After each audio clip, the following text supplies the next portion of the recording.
आपला आवाज कोकण 24 तास। रत्नागिरीत युवा क्रांती सेना या नव्या राजकीय पक्षाची स्थापना करण्यात आली असल्याची माहिती देण्यात आली। तसेच स्थानिकांच्या प्रश्नांसाठी लवकरच जनआंदोलन उभारण्याची घोषणाही यावेळी खास पत्रकार परिषदेत देऊन करण्यात आली आहे। उपस्थित पत्रकार बांधव, भगिनी आणि कोकणातील तमाम नागरिकांना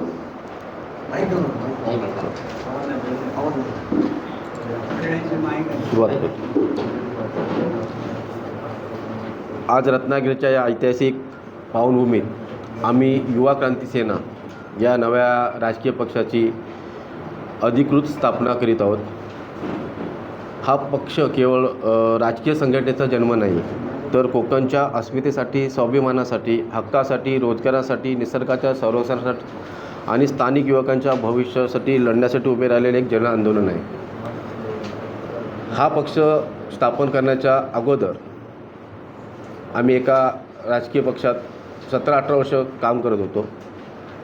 काम करत असताना आम्हाला असं लक्षात आलं की स्थानिक पातळीवर काही समस्या आहेत, त्या समस्यांना आम्ही न्याय देऊ शकत नाही। त्याचं कारण असं आहे की जेव्हा इकडचे विरोधक असतील, सत्ताधारी असतील, जेव्हा आम्ही एखादं कुठचं आंदोलन छेडायचो, कुठचं एखादं काम करत असताना आम्हाला आदेशाचं पालन करावं लागायचं। जेव्हा काही गोष्टी असायच्या आदेश यायचं नाही। रत्नागिरी येथे आयोजित एका पत्रकार परिषदेत युवा क्रांती सेना या नव्या राजकीय पक्षाची अधिकृत स्थापना जाहीर करण्यात आली। पक्षाचे संयोजक जुनैद मजीद बंदरकर यांनी या नव्या पक्षाची अधिकृत भूमिका आणि जाहीर निवेदन सादर केले। कोकणची अस्मिता, स्थानिकांचे हक्क, रोजगार, निसर्ग संरक्षण आणि युवकांच्या भविष्यासाठी उभे राहिलेले हे एक जन आंदोलन असल्याचं त्यांनी यावेळी स्पष्ट केले। यायचं उशीर यायचं, तेपर्यंत कार्यकर्ते लोकांचं काही काम असायचे ते पूर्णपणे होत नसायचं। त्यामुळे आम्ही विचार केला, माझे काही सहकारी अजून भरपूर, कारण पक्ष एखादा राजकीय पक्ष स्थापन करण्यामागे भरपूर जणांचा हात असावा लागतो। त्यामागे आम्ही एक विचार केला की आपण काय करायचं, कारण आपण सक्षम आहोत लोकांना न्याय देण्यासाठी, मग आपण आदेशाचं पालन का करावं। मग आमचे मित्र सचिन शिंदे साहेब, शकील गव्हाणकर साहेब असतील आणि भरपूर आमचे पदाधिकारी, कार्यकर्ते, त्यांच्याशी मी विचार केला की आपण काय करावं। मग त्यांना एक असं सांगितलं की जर आपणच सगळ्या गोष्टी करत असतो तर आपल्याला दुसऱ्या पक्षाची गरज काय, आपण स्थानिक लेवलला आपण एक पक्ष उभारू। कारण हा पक्ष उभारण्यामागे खरोखर आम्ही 17-18 वर्ष भरपूर म्हणजे राजकीय पक्षामध्ये केसेस घेतल्या, आंदोलनं केली, लाठीचार्ज पण घेतला, पण त्याचा काही फायदा नाही। फक्त दुसऱ्या पक्षाचा झेंडा हातात घेऊन जर आपला आणि आपल्या लोकांचा आणि स्थानिक लोकांचा जर काहीच फायदा होत नसेल, तर माझं एक असं सगळ्या आमच्या सहकार्यांशी विचारविनिमय करून आम्ही राजकीय पक्ष स्थापन करण्याचा विचार केला।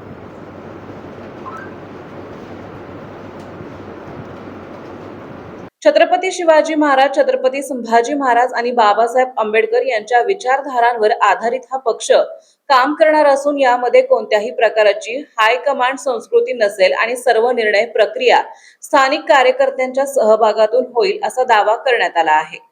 यापूर्वी महाराष्ट्र नवनिर्माण सेनेत दक्षिण रत्नागिरी जिल्ह्यात विविध पदांवर काम केलेल्या या पदाधिकाऱ्यांनी पक्षाला सोडचिठ्ठी का दिली याचे कारणही यावेळी स्पष्ट केले। स्थानिक पातळीवरील प्रश्नांवर तातडीने निर्णय घेण्याची गरज असताना प्रत्येक गोष्टीसाठी वरिष्ठांच्या परवानगीची वाट पाहावी लागत होती। तसेच मुंबईतील वातानुकूलित कार्यालयात बसून कोकणातील शेतकरी, मच्छीमार आणि युवकांचे प्रश्न सुटू शकत नाहीत या वास्तवाची जाणीव झाल्याने मनसेच्या सदस्यत्वाचा राजीनामा देऊन सामूहिक निर्णयाने नव्या पक्षाची स्थापना केल्याचं बंदरकर यांनी सांगितले। सत्तेसाठी नव्हे तर विकासासाठी राजकारण करण्याच्या उद्देशाने आगामी ग्रामपंचायत निवडणुकांवर पक्षाने लक्ष केंद्रित केले आहे। गावाचा विकास झाल्याशिवाय जिल्ह्याचा विकास शक्य नसल्याची भूमिका पक्षाने घेतली असून स्थानिक ग्रामस्थांच्या मतांचा आदर करून आगामी निवडणुका लढवल्या जाणार आहेत असे सांगण्यात आले। माहितीप्रमाणे बातमीमध्ये आपल्याला संपर्क क्रमांक टाकता येत नाही, तर माझं असं म्हणणं आहे की त्यासाठी तुम्हीच आम्हाला ते सुचवा मार्ग,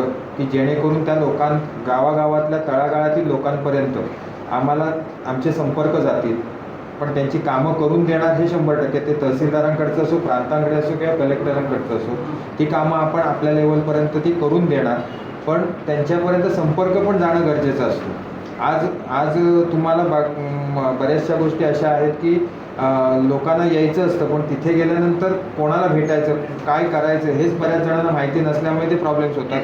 आम्हाला निदान आमची ताकद तेवढी तरी आहे की आज गावातील जर लोक आली तर तहसीलदारांच्या पुढ्यात नेऊन बसवण्याची ताकद आमच्यात आहे, प्रांतांच्या आहे, कलेक्टरांची असेल, अधीक्षक आहे, पोलीस अधीक्षक आहे, एवढी ताकद आमच्यामध्ये तरी नक्की आहे.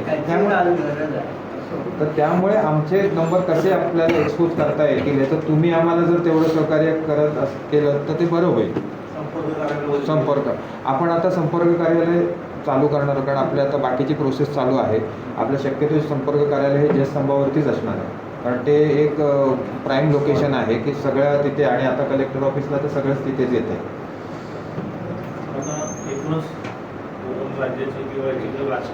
कोकणातील आरोग्य व्यवस्थेचे विदारक वास्तव मांडताना प्रत्येक तालुक्यात सुसज्ज आणि बहुविषेज्ञ रुग्णालय उभारण्यासाठी पक्ष लढा उभारणार असल्याचं सांगण्यात आलंय. आजही गंभीर उपचारांसाठी स्थानिकांना मुंबई किंवा गोव्यावर अवलंबून राहावे लागते. ही परिस्थिती बदलण्याचा पक्षाचा प्रयत्न राहील. यासोबतच परप्रांतीय भूमी माफियांकडून होणारी जमिनीची लूट रोखणे, विनाशकारी प्रकल्पांना कडाडून विरोध करणे, हापूस, आंबा आणि काजू उत्पादकांना संरक्षण देणे, तसेच मत्स्य व्यवसाय आणि पर्यटनाला चालना देऊन स्थानिक तरुणांना रोजगारात प्राधान्य देण्याचा संकल्प युवा क्रांती सेनेने व्यक्त केला आहे.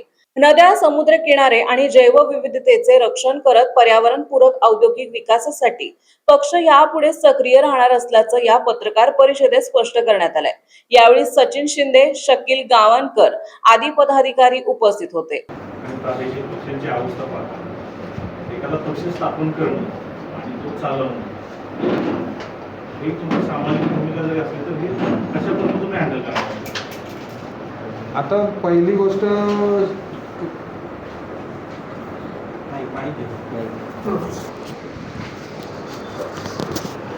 गोष्ट कसं आहे की धनाशिवाय काही होतच नाही. आता कसं आहे, संयोजक आणि मी सचिन शिंदे मी प्रोफेशनली मी सिव्हिल इंजिनियर आहे, हे कॉन्ट्रॅक्टर आहेत आणि दोघंही आम्ही पार्टनरच आहोत. आणि आत्ता आम्ही कन्स्ट्रक्शनमध्ये वेल सेट झालेलो आहोत. त्यामुळे आम्ही असं आंदोलन करा, केस घ्या आणि मग त्याच्यामार्फत हे आम्ही पडणार नाही, कारण हे खर्चिक विषय येतो. पण निदान आता जसं माडिक साहेब म्हणाले की लोकांपर्यंत पोचून त्यांची कामं करणं गरजेचं आहे. वेळ पडल्यास खळखट्याक करण्याची आमची तयार आहे. आता खळखट्याक म्हटलं म्हणजे तो काही शब्द कुठल्या एका पक्षाचा हे नाही आहे, पण करू शकतो. पण ती वेळ येणार नाही ह्याची जबाबदारी आम्ही घेऊ. की शेवटी कसं आहे, तुम्ही तोंडात साखर डोक्यावर बर्फ ठेवून जर काम केलं तर होऊ शकतं, पण आत्ताच्या परिस्थितीला बघायला गेलं तर तेवढं शक्य नाही आहे. पण आम्ही तेवढे प्रयत्न नक्कीच करणार की कुठलीही जी समस्या येईल, त्या लोकांच्या समस्या येतील त्या आम्ही पुऱ्या करण्याच्या नक्कीच हे ठेवू.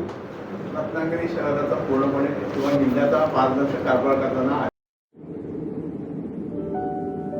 समंदर की गोद में पला है तू,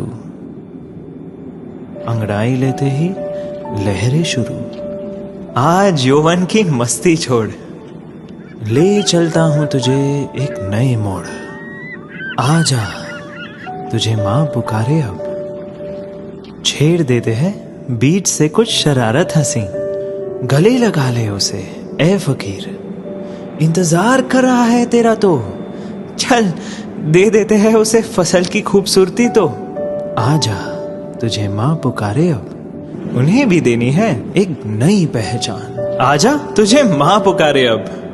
फिनोलेक्स पाइप्स पहुंचाए पानी को अपनी माँ के पास.